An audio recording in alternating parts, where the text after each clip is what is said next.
नमस्कार दोस्तों, स्वागत है आप सभी का आपके अपने चैनल अमन प्राइज जी के, जिसमें जैसा कि फ्रेंड्स आज है आपका 24 नवंबर और 24 नवंबर को आपका दिल्ली पुलिस का एग्जाम था, जो कि आपका सभी शिफ्टों का एग्जाम समाप्त हो गया है। तो सभी शिफ्टों में आपके जो जीके जिसके प्रश्न पूछे गए थे उनमें से अधिकतम डीएल प्रश्न जो कि मुझे प्राप्त हो गए, तो उन सभी प्रश्नों को देखेंगे, साथ में उनसे जुड़े कुछ इंपॉर्टेंट एक्स्ट्रा फैक्ट्स को भी देखेंगे। तो चलिए वीडियो को स्टार्ट करते हैं फ्रेंड्स, बिना किसी तरीके पीडीएफ इसका टेलीग्राम पे मिल जाएगा, लिंक डिस्क्रिप्शन में दिया गया है। तो पहला जो आज का जो प्रश्न है वो है कि किसे हिंदू मुस्लिम एकता का दूत है जो कि कहा जाता था। तो हिंदू मुस्लिम एकता का जो दूत है आपका सरोजिनी नायडू को कहा जाता है। तो इसका राइट आंसर आपका ऑप्शन नंबर जो भी होगा उसके अनुसार देख लीजिएगा, सरोजिनी नायडू इसका राइट आंसर है। आखिरकार सरोजिनी नायडू को हिंदू मुस्लिम एकता का दूत कहा किसने था, तो इस कहा था आपके किसने था, तो मोहम्मद अली जिन्ना ने इनको कहा था। ठीक है, मोहम्मद अली जिन्ना ने हिंदुओं और भारतीय मुसलमानों के मध्य एकता के प्रति उग्र इच्छा शक्ति दिखाते हुए अपने राजनीतिक जीवन की शुरुआत की थी। 1906 से 1916 तक अपने राजनीतिक जीवन के प्रथम 10 वर्ष की समाप्ति पर उन्हें इस दृष्टिकोण के लिए सरोजिनी नायडू से हिंदू मुस्लिम एकता के राजदूत का उपनाम प्राप्त हुआ है। नायडू ने जिन्ना के भाषण और लेखों को संकलित करते 1918 में राष्ट्र एकता के राजदूत नामक उपशीर्षक से एक पुस्तक लिखी है, जिसमें उन्होंने लिखा है कि वह हिंदू मुस्लिम एकता के मूल प्रतीक हैं। ठीक है, तो किसने कहा है, मोहम्मद अली जिन्ना ने कहा है सरोजिनी नायडू को हिंदू मुस्लिम एकता का दूत। ठीक है, चलिए वीडियो में आगे बढ़ते हैं। वीडियो में आगे फ्रेंड्स इससे पहले आपको बताते चलें कि अगर आप मॉक टेस्ट देना चाहते हैं किसी भी एग्जाम का, चाहे आप एसएससी का हो या रेलवे का हो या बैंकिंग का हो या आपके स्टेट लेवल का कोई भी एग्जाम हो, उसके लिए सबसे अच्छा जो प्लेटफॉर्म है अभी तक का टेक्स्ट बुक है। टेक्स्ट बुक में दोस्तों अभी ऑफर भी चल रहा है विद द रियल चैंपियन के नाम से। ये ऑफर आज ही स्टार्ट हुआ है, 24, 25, 26 तक चलेगा। इसमें आपको जो टेक्स्ट बुक का जो पास प्रो है वो मात्र आपको 449 रुपये में है, जो कि मिलने वाला है मात्र 449 रुपये में। और इसके साथ ही अगर आप हमारा कूपन कोड यूज करते हैं APG, तो आपको 10% का एक्स्ट्रा ऑफ भी है जो कि देखने को मिलेगा। लिंक की बात करेंगे तो लिंक डिस्क्रिप्शन में दिया गया है, आप लोग जाकर वहाँ से डाउनलोड कर सकते हैं। कूपन कोड APG जरूर यूज कीजिएगा। टेक्स्ट बुक के ऊपर आपको 700 प्लस एग्जामों का, विभिन्न एग्जामों का, जितने भी भारतवर्ष में एग्जाम होते हैं 700 प्लस एग्जामों का 70,000 प्लस मॉक टेस्ट के साथ साथ 17,000 प्लस PYQ को इसमें शामिल किया गया है। मतलब आपको 1 साल के पास में, आप 1 साल की वैलिडिटी में आपको इस सभी जो ऑफर है आपको देखने को मिलेंगे। तो लिंक डिस्क्रिप्शन में दिया गया है, कूपन कोड APG जरूर यूज कीजिएगा। मात्र 449 में 1 साल के लिए टेस्ट ईयरली का पास प्रो आप ले सकते हैं। ठीक है, चलिए वीडियो में आगे बढ़ते हैं। तो अगला जो प्रश्न आपका है कि किस विटामिन की कमी के कारण बेरी रोग होता है। तो बेरी रोग की बात करते हैं हम लोग। तो बेरी रोग जो होता है आपका विटामिन B1 की कमी के कारण होता है। तो इसका राइट आंसर आपका विटामिन B1 हो जाएगा। विटामिन B1 को हम लोग थायमिन के नाम से भी जानते हैं, इसका रासायनिक नाम आपका थायमिन है। तो विटामिन B1 हो ऑप्शन में, चाहे थायमिन हो, आपका राइट आंसर होगा। इसके अलावा जो बेरी रोग होता है वो 2 प्रकार का होता है। एक होता है आपका गीला बेरी रोग, एक होता है आपका सूखा बेरी रोग। गीला जो बेरी होता है वह हृदय और संचार प्रणाली को प्रभावित करता है। वहीं पर सूखा जो बेरी रोग होता है वो आपको नसों को नुकसान पहुंचाता है और मांसपेशियों की शक्ति में कमी और अंततः मांसपेशी पक्षाघात हो सकती है। ठीक है, नेक्स्ट क्वेश्चन आपका है कि विश्व का सबसे लंबा लिखित संविधान किस देश का है। तो विश्व का सबसे लंबा लिखित संविधान की बात करते हैं हम लोग, तो ये आपका अपना देश भारत का ही संविधान है, जो कि विश्व का सबसे लंबा लिखित संविधान है। ठीक है, इसमें आपका 12 अनुसूची है, 22 भाग हैं और आपका तकरीबन 448 अनुच्छेद है। ठीक है, हालांकि अनुच्छेद का संख्या आपका 395 ही है, लेकिन उसका जो सब क्लोज जोड़ कर 395 में 448 अनुच्छेद अभी है। इसके अलावा जो भारतीय संविधान है मूल रूप से अंग्रेजी में लिखा गया था। इसके अलावा इसको संविधान को लिखा किसने था, तो लिखा था आपको किसने हाथ से लिखा था, तो प्रेम बिहारी नारायण रायजादा ने लिखा था। इसके अलावा डॉक्टर भीमराव अम्बेडकर को भारतीय संविधान के पिता के रूप में भी जाना जाता है। इसके अलावा जो भारत का जो संविधान है संविधान सभा के द्वारा अपनाया गया था कब, 26 नवंबर 1949 को। लेकिन 26 जनवरी 1950 को प्रभावी हुआ था। क्यों हुआ था वो आप लोग जानते होंगे कि 26 जनवरी 1930 को पहली बार स्वतंत्रता दिवस है जो कि मनाया गया था। नेक्स्ट क्वेश्चन है आपका कि अधिक तापमान से बनने वाली चट्टान कौन सी है। ठीक है, तो देखिए अधिक तापमान से जो बनने वाली चट्टान है वो दोस्तों आपके आग्नेय चट्टान है। ठीक है, क्योंकि जो आग्नेय चट्टान होता है वो दोस्तों आपके पिघले हुए मैग्मा से निर्मित होता है। ठीक है, आग्नेय जो चट्टान होता है वो आपका पिघले हुए मैग्मा से निर्मित होता है, इस कारण इसका जो तापमान होगा वो भी ज़्यादा अधिक ही होगा। ठीक है, तो इसका राइट आंसर आपका क्या होगा, तो आग्नेय होगा। ठीक है, इसके अलावा आग्नेय चट्टान मैग्मेटिक चट्टान पिघले हुए मैग्मा से बनता है। इसके कुछ उदाहरण की बात करते हैं तो इसके कुछ उदाहरण हैं, जैसा कि आपका ग्रेनाइट हो गया, ग्रेबो हो गया, बेसाल्ट हो गया, ये सभी क्या है आपके आग्नेय चट्टान के उदाहरण हैं। इसके अलावा उच्च तापमान की परिस्थितियों में अपनी उत्पत्ति होने के कारण आग्नेय चट्टान जीवाश्म रहित होती है। अगला है किताब उल हिंद पुस्तक के लेखक कौन है, यानी कि जो किताब उल हिंद जो पुस्तक है वो आपका किसके द्वारा लिखा गया है। तो ये पुस्तक है आपका अल बरूनी के द्वारा लिखा गया था। तो इसका राइट आंसर आपका क्या होगा, अल बरूनी होगा। अल बरूनी को भारतीय विद्या यानी कि इंडोलॉजी का जनक और पहला मानव विज्ञानी भी कहा जाता है। ये जो आपका किताब अधुन पुस्तक है, ये आपका अरबी भाषा में लिखा गया है, अरबी पुस्तक है, जिसमें वो भारतीय विज्ञान, हिंदू धार्मिक मान्यताओं, रीति रिवाजों और सामाजिक संगठन पर टिप्पणी करता है। नेक्स्ट क्वेश्चन पूछा गया कि राष्ट्रीय नृत्य शिरोमणि पुरस्कार 2022 से किसे सम्मानित किया गया है। तो राष्ट्रीय नृत्य शिरोमणि पुरस्कार 2022 की बात करेंगे तो ये दोस्तों आपके अपर्णा सतीशन को सम्मानित किया गया है। ठीक है, तो इसका राइट आंसर आपका अपर्णा सतीशन हो जाएगा। अपर्णा सतीशन की बात करते हैं तो ये दोस्तों आपके दो शास्त्रीय नृत्य से संबंधित है। एक तो आपका कुचिपुड़ी जो कि आपका आंध्र प्रदेश का शास्त्रीय नृत्य है, दूसरा आपका भरतनाट्यम है जो कि आपका तमिलनाडु का शास्त्रीय नृत्य है। दोनों शास्त्रीय नृत्य को करने के लिए अपर्णा सतीशन है जो कि जानी जाती हैं, और आपका 13वें कटक महोत्सव में इनको 2022 के लिए राष्ट्रीय नृत्य शिरोमणि पुरस्कार से भी सम्मानित किया गया है। अगला है कि अनुच्छेद 23-24 किस मौलिक अधिकार से संबंधित है। तो अनुच्छेद 23-24 की जब हम लोग बात करते हैं तो ये दोस्तों आपका शोषण के विरुद्ध अधिकार से संबंधित है, तो इसका राइट आंसर आपका शोषण का विरुद्ध हो जाएगा। इसके साथ ही जो अनुच्छेद 23 है वो आपका क्या कहता है, तो वो कहता है कि मानव के साथ दुर्व्यवहार और बलात्श्रम पर प्रतिषेध लगाता है। इसके अलावा जो अनुच्छेद 24 है वो आपका कारखानों आदि भारी काम में 14 वर्ष से कम आयु के बच्चे पर प्रतिषेध है जो कि लगाता है। इसके अलावा जो आपका अनुच्छेद 2324 था वो आपका शोषण के विरुद्ध अधिकार था जो कि आपका एक मौलिक अधिकार है। मौलिक अधिकार की जब हम लोग बात करते हैं तो वर्तमान में 6 प्रकार के मौलिक अधिकार का वर्णन आपके भारतीय संविधान में किया गया है, लेकिन जब आपका संविधान आपका लागू हुआ था, जब बनकर तैयार हुआ था, उस समय आपके 7 मौलिक अधिकार थे। 7 मौलिक अधिकार में से जो संपत्ति का जो अधिकार था उसे 1978 में 44वें संविधान संशोधन के माध्यम से हटाकर आपका विधि अधिकार बना दिया गया था और अनुच्छेद 300 के क में इसको हस्तांतरित कर दिया गया था। तो वर्तमान में जो 6 मौलिक अधिकार है वो आपका एक है समानता या समता का अधिकार है जो कि अनुच्छेद 14 से 28 तक में वर्णित है। दूसरा आपका स्वतंत्रता का अधिकार है जो कि अनुच्छेद 19 से 22 तक में वर्णित है। तीसरा आपका है शोषण के विरुद्ध अधिकार। शोषण के विरुद्ध अधिकार की बात करेंगे तो शोषण का जो विरुद्ध अधिकार है ये आपसे पूछा गया जो अनुच्छेद 23 और 24 तक में वर्णित है। इसके अलावा धार्मिक स्वतंत्रता का अधिकार की बात करते हैं तो धार्मिक स्वतंत्रता का अधिकार अनुच्छेद 25 से 28 तक में वर्णित है। संस्कृति एवं शिक्षा संबंधी अधिकार आपका अनुच्छेद 29 से 23 में वर्णित है और संवैधानिक उपचारों का अधिकार जो कि अनुच्छेद 32 में वर्णित है। एक बात और याद रखिएगा कि अनुच्छेद 32 के तहत जो आपका सुप्रीम कोर्ट है वो आपका 5 प्रकार का रीट है जो कि जारी कर सकता है। ठीक है, इसके अलावा जो सुप्रीम कोर्ट तो अनुच्छेद 32 के रेट जारी करता है, लेकिन जो हाई कोर्ट है वो फ्रेंड्स आपका 226 के तहत जारी करता है। इसको भी आप याद रखिएगा, ये भी प्रश्न आपके एग्जाम में न जाने कितने बार पूछा जा चुका है। नेक्स्ट आपका पूछा गया कि धार्मिक मामलों के प्रबंधन की स्वतंत्रता किस अनुच्छेद में वर्णित है। तो धार्मिक मामले के प्रबंधन की जो स्वतंत्रता है वो दोस्तों आपका धार्मिक स्वतंत्रता के अधिकार के तहत अनुच्छेद 26 में वर्णित है। तो इसका राइट आंसर आपका अनुच्छेद क्या होगा, 26 होगा। ठीक है, इसके अलावा धार्मिक स्वतंत्रता का अधिकार अनुच्छेद 25 से लेकर अनुच्छेद 28 तक आपके धार्मिक स्वतंत्रता का क्या करता है, व्याख्या करता है। उसमें जो अनुच्छेद 25 है वो कहता है कि अंतःकरण की स्वतंत्रता और धर्म के स्वतंत्र पेशे आचरण और प्रसार करने का आपका अधिकार होगा। अनुच्छेद 26 तो आपके धार्मिक मामले के प्रबंधन की स्वतंत्रता प्रदान करता है। अनुच्छेद 27 आपका किसी भी धर्म के प्रचार के लिए करों के भुगतान से मुक्ति का प्रावधान करता है। इसके अलावा अनुच्छेद जो 28 है वो कहता है कि कुछ शैक्षणिक संस्थानों में धार्मिक शिक्षा या पूजा में भाग लेने की स्वतंत्रता है। ठीक है, नेक्स्ट क्वेश्चन पूछा गया कि खेलो इंडिया स्कूल गेम्स का पहला संस्करण आपका कब नई दिल्ली में आयोजित किया गया था। तो खेलो इंडिया जो आपका यूथ गेम्स स्कूल गेम्स है उसका पहला संस्करण आपका 2018 में 31 जनवरी से लेकर 8 फरवरी तक नई दिल्ली में आयोजित है जो कि किया गया था। ठीक है, जो अभी आप लोग देखते हैं खेलो इंडिया यूथ गेम्स, इसी का पहले का नाम आपका था खेलो इंडिया स्कूल गेम्स, लेकिन 2019 में आपका खेलो इंडिया स्कूल गेम्स को नाम परिवर्तित कर खेलो इंडिया यूथ गेम्स है जो कि कर दिया गया है। नेक्स्ट आपका है जूडो मैच शुरू करने के लिए रेफरी का आदेश क्या कहलाता है। उसका आदेश कहलाता है हाजिमे। ठीक है, हाजिमे इसका राइट आंसर होगा। इसके अलावा और भी कुछ इंपॉर्टेंट आपके शब्द हैं जो कि संबंधित है आपकी जूडो से, जैसा कि आपका हन सोकू मैक, ये आपका है नियमों का गंभीर उल्लंघन करने के लिए शब्द प्रयोग किया जाता है। हंतई का शब्द का उपयोग आपका जब मैच बराबरी के स्कोर पर समाप्त होता है तो निर्णय की मांग की जाती है। इसके अलावा हिकी वेक ड्रॉ होता है तब किया जाता है। इसके अलावा जूडो शिक्षक को सेंसई कहा जाता है।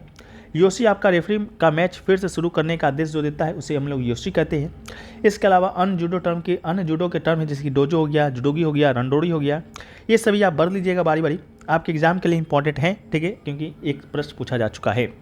अगला है झूम खेती का अन्य नाम पूछा गया था। तो झूम खेती का जब हम लोग बात करते हैं झूम खेती के बारे में, तो झूम खेती के बारे में जब हम लोग बात करते हैं तो झूम खेती को ही हम लोग स्थानांतरित कृषि के नाम से जानते हैं। ये जो झूम खेती है यही स्थानांतरित कृषि का नाम है। ये आपका उत्तर पूर्वी जो भारत है, पूर्वोत्तर भारत है, वहाँ पर आपका जो हस्तांतरित कृषि होता है उसे ही झूम खेती के नाम से जानते हैं। जैसा कि नागालैंड में झूम खेती के तहत भूमि का उच्चतम प्रतिशत है। इसके बाद मणिपुर, असम, मेघालय, अरुणाचल प्रदेश, त्रिपुरा और मिजोरम आते हैं। ठीक है, झूम खेती को हम लोग या स्थानांतरित कृषि को हम लोग स्लैश एंड बर्न के नाम से भी जानते हैं। तो देखिए झूम जो नाम है वो आपका परिवार तो उत्तर पूर्वी भारत का नाम है। वेवर एंड दहियार जो आपका नाम है आपका झूम खेती का वो मध्य प्रदेश के बुंदेलखंड क्षेत्र का नाम है। जरा और एका आपका दक्षिण राज्य में कहा जाता है। बत्रा या बन्ना आपका दक्षिण पूर्वी राजस्थान में कहा जाता है। पोंडू याद रखिएगा आंध्र प्रदेश में कहा जाता है। कुमारी आपका केरल के पश्चिमी तट के पहाड़ी क्षेत्र में कहा जाता है। कवन, विंगा या धावी ये दोस्तों आपका उड़ीसा में कहा जाता है। पोमालू आपका मणिपुर में कहा जाता है। दीपा की बात करेंगे तो बस्तर, छत्तीसगढ़, अंडमान निकोबार में जो झूम खेती होता है उसे दीपा के नाम से जाना जाता है। झारखंड राज्य में झूम कृषि को कुरवा के रूप में जाना जाता है। इसके अलावा विश्व में भी अलग अलग नाम है, लेकिन विश्व के बारे में तो आपसे पूछा नहीं जाता है, फिर भी एक नज़र इसको देखते चलते हैं। तो कैगिन आपका फिलीपींस में नाम है। टुंगिया बर्मा में नाम है। तमराई थाईलैंड में। चिन्ना आपका श्रीलंका में। मिल्पा आपका अफ्रीका और मध्य अमेरिका में। रे की बात करेंगे तो वियतनाम या लाओस में। मिल्पा आपका मेक्सिको तथा मध्य अमेरिका देश में, अमेरिकी देश में। रोका ब्राजील में। हुमा आपका जावा इंडोनेशिया में। कोनुकू आपका वेनेजुएला में। लोगन आपका पश्चिम अफ्रीका में। मसलो आपका कांगो में। टेवी आपका मालागासी में। ठीक है, नेक्स्ट क्वेश्चन पूछा गया वित्तीय आपातकाल किस अनुच्छेद में वर्णित है। वित्तीय आपातकाल की जब हम लोग बात करते हैं तो अनुच्छेद 360 है जो कि आपका वित्तीय आपातकाल का प्रावधान करता है। ठीक है, इसके अलावा आपका आपातकाल की जब हम लोग बात करते हैं तो आपातकाल का जो उपबंध है हमारे भारतीय संविधान में अनुच्छेद 352 से लेकर 360 जो कि आपका भाग 18 में वर्णित है उसके तहत किया गया है। 3 प्रकार के आपातकाल होते हैं। ठीक है, पहला तो आपका 352 के तहत राष्ट्रीय आपातकाल, दूसरा आपका 356 के तहत राज्य में आपातकाल या राष्ट्रपति शासन जिसे कहते हैं। अगला 360 है जो कि आपका वित्तीय आपातकाल से संबंधित है। ठीक है, आपातकालीन जो प्रावधान है आपका जर्मनी के संविधान से लिया गया है, इस बात को याद रखिएगा। और भारत में जो आपका राष्ट्रीय आपातकाल लगाया गया है टोटल 3 बार लगाया गया है। एक आपका भारत चीन युद्ध के समय, एक आपका भारत पाकिस्तान युद्ध के समय, एक आपका इंदिरा गांधी जी ने अपने मन से लगा दिया था। ठीक है, 1975 में, उसको भी याद रखिएगा। नेक्स्ट आपका है कि the story of my experiments with truth जो पुस्तक है आपका किसकी आत्मकथा पुस्तक का नाम है। तो ये पुस्तक आपका महात्मा गांधी जी के द्वारा लिखा गया है। तो इसका राइट आंसर आपका महात्मा गांधी जी होगा। इसके अलावा नेक्स्ट आपका है कि 2011 की जनगणना के अनुसार सर्वाधिक जनसंख्या वाला राज्य कौन सा है। तो सर्वाधिक जनसंख्या वाला राज्य की जब हम लोग बात करते हैं तो सर्वाधिक जनसंख्या वाला जो राज्य है वो आपका उत्तर प्रदेश है 2011 की जनगणना के अनुसार। वहीं पर आपका सेकंड से ने पूछा गया था सबसे कम जनसंख्या वाला राज्य कौन सा है, तो वो आपका सिक्किम है। ठीक है, इसके बाद उत्तर प्रदेश के बाद जो सबसे ज़्यादा जनसंख्या आपका है महाराष्ट्र में है, पश्चिम बंगाल में है और आपका बिहार में है। बिहार के बाद आपका पश्चिम बंगाल में है। एक क्वेश्चन अभी कुछ दिन पहले ही पूछा गया था किसी शिफ्ट में कि निम्न में से किस राज्य का जनसंख्या है आपका 10 करोड़ से कम है। 10 करोड़ से कम जनसंख्या वाले आपके जो क्वेश्चन पूछे गए थे उनमें ये 4 ऑप्शन ही दिए गए थे, जिसमें से आपका उत्तर प्रदेश था, महाराष्ट्र था, बिहार था और पश्चिम बंगाल था। तो इसमें से इसका राइट आंसर आपका पश्चिम बंगाल था, जहाँ का जो जनसंख्या है आपका 9 करोड़ समथिंग था। ठीक है, बाकी बिहार, महाराष्ट्र, उत्तर प्रदेश में 10 करोड़ से अधिक जनसंख्या है, इसको भी याद रखिएगा। सिक्किम की बात करते हैं तो सबसे कम जनसंख्या है, उसके बारे में भी हम लोग बात करेंगे। सिक्किम के बाद आपका मिजोरम का स्थान आता है, मिजोरम के बाद अरुणाचल प्रदेश के बाद गोवा। अगला है टेबल शुगर में सबसे ज़्यादा क्या होता है। तो टेबल शुगर सुक्रोज है जो एक प्रकार का डिसैकराइड है जो एक ग्लूकोज और एक फ्रुक्टोज अणु से बना होता है। सुक्रोज का मूल सूत्र की जब हम लोग बात करते हैं तो C12H22O11 होता है। ठीक है, अगला है आपका डॉक्टर भीमराव अंबेडकर ने कौन सा धर्म अपनाया था। तो स्वतंत्रता के बाद आपके जो डॉक्टर भीमराव अंबेडकर थे जिसे संविधान के पिता कहा जाता है, ठीक है, जो कि इस परोक्ष समिति के अध्यक्ष होते हैं, वो क्या करते हैं, पहले तो ये आपके हिंदू धर्म से संबंधित हैं। ठीक है, हिंदू धर्म से दलित समुदाय के थे, लेकिन इनको हिंदू धर्म में बहुत सारे त्रुटि नजर आती हैं जो कि इनको लगता है कि कभी सही नहीं हो सकता है। तो इन्होंने आपके मरने से कुछ समय पहले आपका हिंदू धर्म से बुद्धिज्म यानी कि बौद्ध धर्म है जो कि अपना लिया था। ठीक है, तो इसका राइट आंसर आपका बौद्ध हो जाएगा। अम्बेडकर ने 2 मई 1950 को नई दिल्ली में बौद्ध धर्म अपनाने के फैसले की घोषणा की थी और अपने अनुयायी को बुद्ध धर्म की 3 वर्षगांठ के पवित्र दिन पर बौद्ध धर्म अपनाने के लिए बुलाया था। ठीक है, नेक्स्ट आपका है रजिया सुल्तान। रजिया सुल्तान है जो कि किसकी पुत्री थी। तो रजिया सुल्तान की बात करते हैं तो रजिया सुल्तान जो कि भारतीय उपमहाद्वीप की पहली महिला मुस्लिम शासिका और दिल्ली की एकमात्र मुस्लिम शासिका थी। तो जो ये पुत्री थी आपका इल्तुतमिश की थी। इल्तुतमिश जैसे कि दिल्ली सल्तनत का नहीं, आपका ये गुलाम वंश का वास्तविक संस्थापक माना जाता है इल्तुतमिश को, उसी की पुत्री थी आपका रजिया सुल्तान। ठीक है, तो इसके बाद जो रज़िया सुल्तान है दिल्ली का आपका 5वां सुल्तान थी, जो कि शासन किया था आपका 1236 से लेकर 1240 ईस्वी तक। ठीक है, इसको भी याद रखना है। नेक्स्ट आपका है अनुसूचित जाति यानी कि एससी की जनसंख्या आपका किस राज्य में अधिकतम है। तो एससी की जब हम लोग बात करते हैं, तो एससी का सबसे ज़्यादा जो जनसंख्या है अधिकतम वो आपका उत्तर प्रदेश में है। तो राइट आंसर आपका उत्तर प्रदेश होगा। उत्तर प्रदेश के बाद आपका पश्चिम बंगाल का स्थान है जो कि आता है। लेकिन अगर आप प्रतिशत में बात करेंगे, प्रतिशत में सबसे अधिक किस राज्य का है, तो आपका पंजाब का हो जाएगा। ठीक है, इसके अलावा एससी एसटी जनगणना से संबंधित कुछ महत्वपूर्ण फैक्ट्स हैं, उसको भी हम लोग देख लेते हैं थोड़ा थोड़ा। तो देखिए 2011 की जनगणना के अनुसार देश में अनुसूचित जाति जनजाति यानी एसटी के व्यक्तियों की कुल जनसंख्या की बात करेंगे तो 10.43 करोड़ है, जो कि देश की कुल जनसंख्या का कितना है 8.6% है। ये भी आपके एग्जाम में पूछा जा चुका है। वहीं पर अनुसूचित जाति यानी कि एससी की बात करते हैं तो इसकी जनसंख्या आपका 20.14 करोड़ है। प्रतिशत में आपका 16.6% आपके कुल जनसंख्या में रखती है स्थान। इसके अलावा आपका 2011 की जनगणना के अनुसार भील भारत का सबसे बड़ा आदिवासी समूह है, इसको भी याद रखिएगा। भील अनुसूचित जनजातीय आबादी का लगभग कितना है 38% है। इसके अलावा 2011 जनगणना के अनुसार नागालैंड राज्य में अनुसूचित जाति यानी एससी की जनसंख्या 0 है, यानी कि वहाँ पर है ही नहीं। उसके बाद अरुणाचल प्रदेश, सबसे अधिक उत्तर प्रदेश, उसके बाद आपका पश्चिम बंगाल, इसके बाद प्रतिशत में आपका पंजाब, इसको भी याद रखना है। ठीक है, बाकी और भी कुछ फैक्ट्स हैं, इसको देख लीजिएगा। ठीक है, इसके अलावा सबसे अधिक जनजातीय आबादी की बात करते हैं तो आपका मध्य प्रदेश में है। अगला है ग्रामीण बैंक की स्थापना है, जो कि कब हुआ था। ग्रामीण बैंक की स्थापना की जब हम लोग बात करते हैं तो ग्रामीण बैंक यानी कि जिसे कि हम लोग क्षेत्रीय ग्रामीण बैंक भी कहते हैं या शॉर्ट फॉर्म में आरआरबी कहते हैं, इसका स्थापना आपका 26 सितंबर 1975 को प्रख्यापित अध्यादेश और क्षेत्रीय ग्रामीण बैंक अधिनियम 1976 के प्रावधानों के तहत किया गया था। ठीक है, पहला जो आपका ग्रामीण बैंक है भारत का वो प्रथमा बैंक है, जो कि पहला आरआरबी था। इसके अलावा अवध वाणिज्य बैंक भारत का पहला पूर्ण वाणिज्यिक बैंक था। वर्तमान में भारत की बात करेंगे तो टोटल 43 क्षेत्रीय ग्रामीण बैंक है, यानी कि आरआरबीज हैं।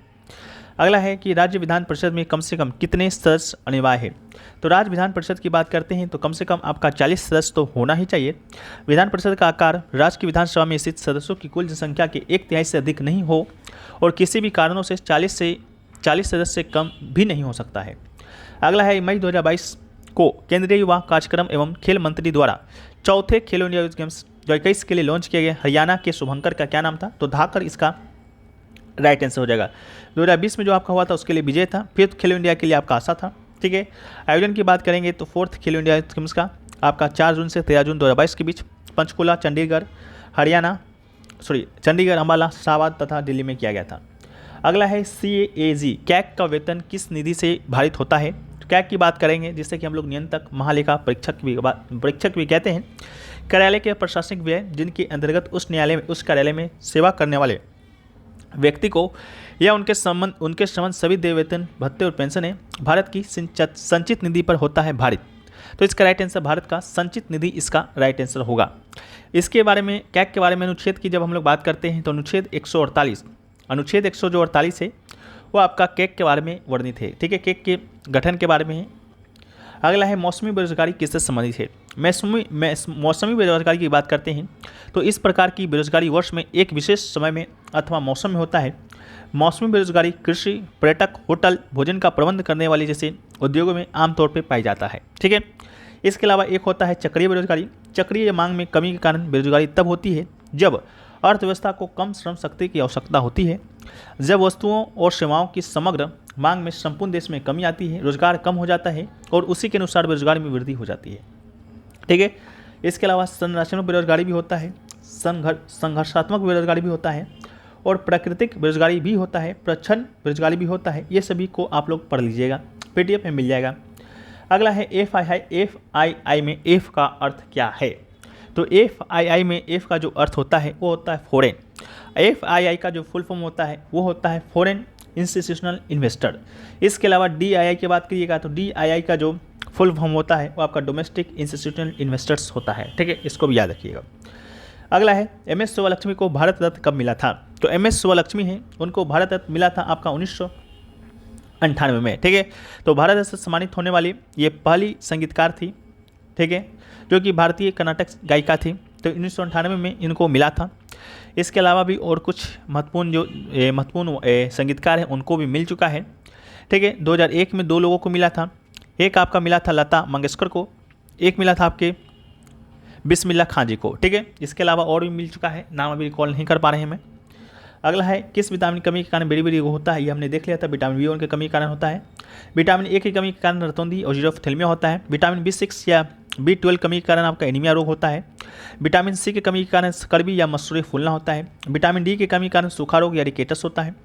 विटामिन E की कमी के कारण आपका जनन शक्ति का कम होना होता है। विटामिन K के कारण रुधिर का स्राव होना या एठन या हीमोफीलिया नामक रोग होता है। अगला है उत्तर भारत में मंदिर की चोटी के ऊपरी हिस्से को क्या कहते हैं। तो उत्तर भारत में यानी कि नॉर्थ स्टाइल टेम्पल की जब हम लोग बात करते हैं तो ऊपर की चोटी को कहा जाता है अमालाका, ठीक है। अमालाका इसका राइट आंसर हो जाएगा, ठीक है। इसके अलावा दक्षिण भारत के ऊपर की चोटी को कहा जाता है कैपस्टोन, ठीक है। मंदिर की 3 शैलियाँ हैं, नागर शैली, द्रविड़ शैली, ठीक है। नागर शैली की बात करते हैं तो ये आपका उत्तर भारतीय राज्यों में प्रचलित है। द्रविड़ शैली आपका दक्षिण भारतीय राज्यों में प्रचलित है, ठीक है। एक आपका बेसर शैली भी होता है, इसको भी याद रखिएगा, ठीक है। नेक्स्ट आपका है वह है कि 2020-21 में भारत में सर्वाधिक गेहूं किस पड़ोसी देश को निर्यात किए गए। तो आपका बांग्लादेश को सर्वाधिक गेहूं निर्यात किया गया था, राइट आंसर बांग्लादेश होगा। बांग्लादेश के बाद नेपाल को, नेपाल के बाद आपका UAE को। अगला है अफगान राजकुमार गौस मोहम्मद का मकबरा कहाँ पर है। तो इसका राइट आंसर आपका ग्वालियर मध्य प्रदेश में है, तो इसका राइट आंसर होगा। अगला है कुचिपुड़ी नर्तक वेदांतम सत्यनारायण शर्मा का जन्म कहाँ हुआ है, जिन्हें 1970 में पद्मश्री अवार्ड से सम्मानित किया गया है। तो इसका राइट आंसर आपका कृष्णा जिला आंध्र प्रदेश का राइट आंसर होगा। कृष्णा जिला आंध्र प्रदेश होगा। तो आपको बता दें कृष्णा जिला जो आंध्र प्रदेश में पड़ता है, यहाँ पर एक गांव है जिसका नाम आपका कुचिपुड़ी है और आंध्र प्रदेश का भी शास्त्रीय नृत्य भी कुचिपुड़ी है। तो इसी गाँव के नाम पर आपका शास्त्रीय नृत्य का नाम है जो कि रखा गया है। अगला है मिजोरम का नृत्य है जो कि फसल से रिलेटेड है, तो इसका राइट आंसर आपका हो जाएगा चाप चारकुट, ठीक है। चाप चारकुट जो फेस्टिवल है मिजोरम में सबसे बड़ा और सबसे महत्वपूर्ण त्यौहार है। उस अवधि के दौरान आयोजित एक त्यौहार है जो बांस और पेड़ों को काट दिया जाता है। इसके अलावा अगला क्वेश्चन पूछा गया होली का त्यौहार संबंधित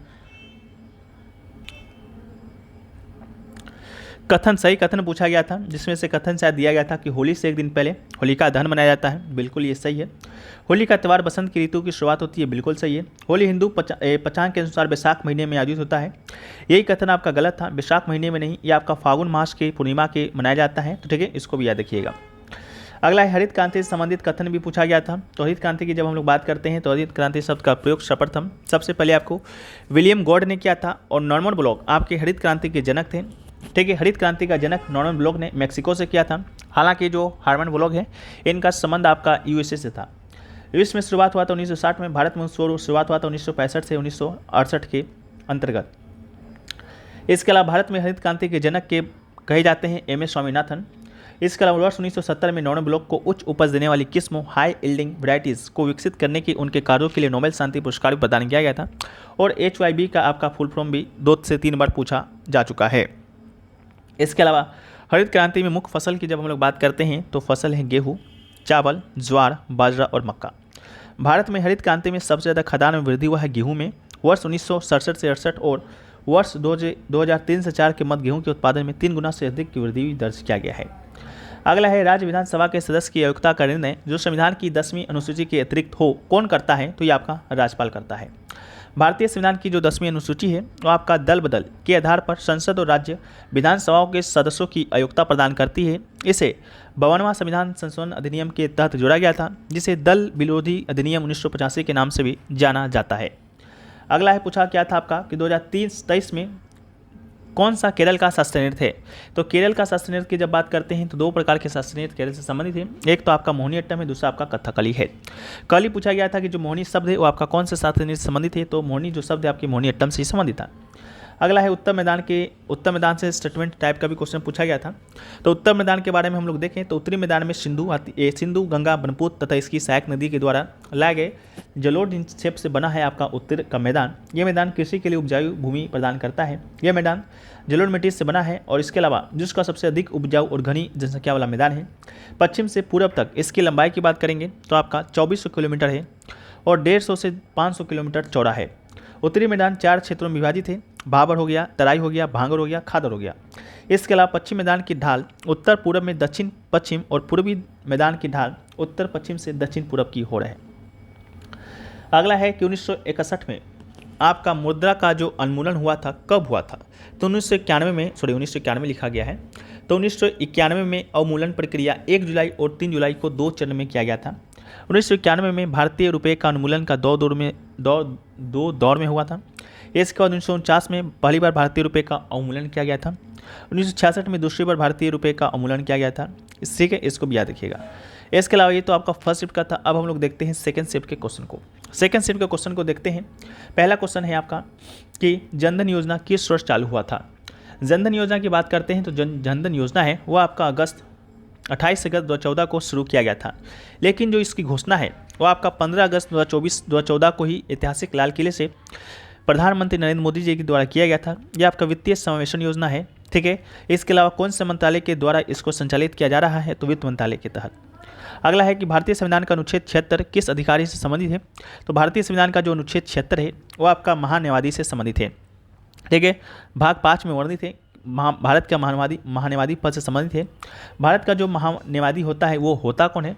तो भारत का जो महान्यायवादी होता है भारत सरकार का मुख्य कानूनी सलाहकार होता है। वो सभी कानूनी मामलों पर केंद्र सरकार को सलाह देता है। और भारत के जो 16वें महान्यायवादी हैं वो आपके कौन है? तो आर वेंकट रमनी जी हैं। अगला है आयुष्मान भारत योजना किससे संबंधित है? तो आयुष्मान भारत योजना की बात करेंगे तो ये दोस्तों आपका एक स्वास्थ्य योजना है जिसकी शुरुआत आपका 23 सितंबर 2018 को पूरे भारत में किया गया था। 2018 के बजट सत्र में वित्त मंत्री अरुण जेटली ने इस योजना की घोषणा किया था। इस योजना को प्रधानमंत्री जन आरोग्य योजना के नाम से भी जाना जाता है। अगला है अनुच्छेद 39A किस संविधान संशोधन के द्वारा जोड़ा गया था? तो अनुच्छेद 39 जो ए है, पहली बात तो ये दोस्तों आपका क्या है? तो ये है आपका सामान्य न्याय और निःशुल्क विधिक सहायता से संबंधित है, जो कि आपका राज्य के नीति निर्देशक सिद्धांत में सम्मिलित है, जो कि आपका संविधान का 42वां संविधान संशोधन 1976 के माध्यम से धारा 8 के द्वारा 3 जनवरी 1977 को आपका भारतीय संविधान में जोड़ा गया था। अगला है संघात्मक व्यवस्था किस अधिनियम से लिया गया है? तो संघात्मक जो व्यवस्था है आपका भारत सरकार अधिनियम 1935 से लिया गया है, तो इसका राइट आंसर 1935 होगा। अगला है बाणगंगा महोत्सव किस भगवान को समर्पित है? जो बाणगंगा जो महोत्सव है आपका शिव भगवान को समर्पित है। और बांग जो गंगा महोत्सव है वो दोस्तों आपका मुंबई के मालाबार हिल क्षेत्र में वंकेश्वर मंदिर परिसर का हिस्सा है। वहीं पर दोस्तों आपका ये जो मेला है महोत्सव है जो कि लगता है, तो मंदिर भी याद रखिएगा, राज्य भी याद रखिएगा, और किस भगवान को समर्पित है? तो आपको भगवान शिव को समर्पित है, इसको भी याद रखिएगा। ठीक है, अगला है सबसे कम जनसंख्या किस राज्य का है? तो सबसे कम जनसंख्या है आपका सिक्किम का, जैसा कि हमने आपको बताया था कि सेकेंड शिफ्ट में आपसे पूछा गया था। सिक्किम का जनसंख्या कितना है? तो मात्र 6,10,577 है। इसके अलावा उत्तर प्रदेश भारत के सबसे अधिक जनसंख्या वाला राज्य है। इसकी जो जनसंख्या उत्तर प्रदेश का ब्राज़ील का जो देश है उसकी जनसंख्या से भी अधिक है। इसके अलावा भारत में जो पहली जनगणना हुआ था आपका 1872 में लॉर्ड मेयो के शासनकाल में हुआ था, लेकिन पहला समकालिक जनगणना आपका 1881 में हुआ था। अगला है राज्यों के लिए अनुदान कौन मांग सकता है? तो राज्यों के लिए जो अनुदान है आपका राज्यपाल जो मांग सकता है। विभिन्न राज्यों के राज्यपाल अपने अपने राज्यों के लिए अनुदान है जो कि मांग सकते हैं। अगला है पुरुषों और स्त्रियों के लिए समान कार्य के लिए समान वेतन कौन से अनुच्छेद में वर्णित है? तो अनुच्छेद 39D इसका आपका राइट आंसर होगा। अनुच्छेद 39D के तहत यह प्रावधान किया गया है कि पुरुष एवं स्त्री को समान कार्य हेतु समान वेतन दिया जाना सुनिश्चित किया जाएगा। समान कार्य के लिए समान वेतन भारत के संविधान में सुनिश्चित किया गया है। राज्य के नीति निर्देशक सिद्धांत का एक अंग है। राज्य के नीति निर्देशक सिद्धांत जो कि आपका अनुच्छेद 36 से 51 तक में वर्णित है, भाग 4 में वर्णित है, आयरलैंड के संविधान से लिया गया है। अगला है रेल बजट को आम बजट में कब जोड़ा गया था? तो रेल बजट को जो आम बजट में जोड़ा गया था वो जोड़ा गया था आपका बजट 2017 और 18 के बजट में। ठीक है, इसके अलावा भारत सरकार ने 21 सितंबर 2016 को, ठीक है, 21 सितंबर 2016 को आम बजट के साथ रेल बजट के विलय को मंजूरी दिया था। इसके अलावा 1 फरवरी 2017 को पहला संयुक्त बजट संसद में पेश किया गया था। ठीक है, रेल के लिए जो अलग बजट की जो प्रथा है आपका 1924 में शुरू हुआ था, तब से लेकर 2016 तक आपका चलता आ रहा था, जिसको 2016 में आपको हटा दिया गया। अगला है नाडा का पूर्ण रूप क्या है? नाडा की बात करते हैं तो नाडा का फुल फॉर्म पूछा गया तो नेशनल एंटी डोपिंग एजेंसी, इसका आपका क्या होगा? राइट आंसर होगा। अगला पूछा गया कि शोभना नारायण का संबंध भारत के किस शास्त्रीय नृत्य से है?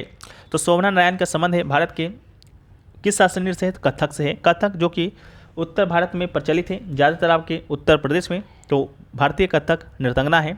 इनको कई सारे पुरस्कार से भी सम्मानित किया जा चुका है, पद्मश्री, संगीत नाटक एकेडमी पुरस्कार, ये सभी।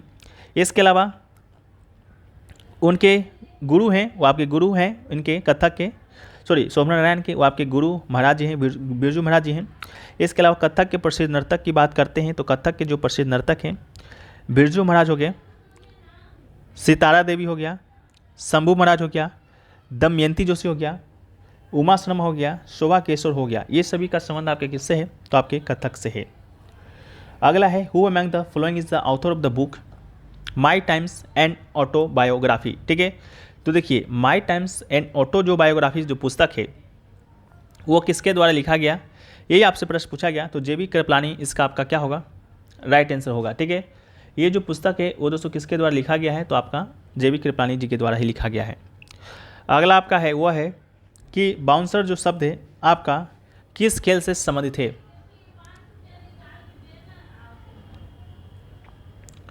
तो बाउंसर जो शब्द है वो दोस्तों आपका क्रिकेट से संबंधित है। क्रिकेट के खेल में बाउंसर एक प्रकार की गेंद है जो आमतौर पर तेज गेंदबाज के द्वारा इस्तेमाल किया जाता है। अगला है किस अनुच्छेद में राष्ट्रीय महत्व के स्मारकों, स्थानों और वस्तुओं का संरक्षण का वर्णन है? तो इसका राइट आंसर आपका अनुच्छेद 49 हो जाएगा। अनुच्छेद 49 में राष्ट्रीय महत्व के स्मारकों, स्थानों और वस्तुओं के संरक्षण से संबंधित है।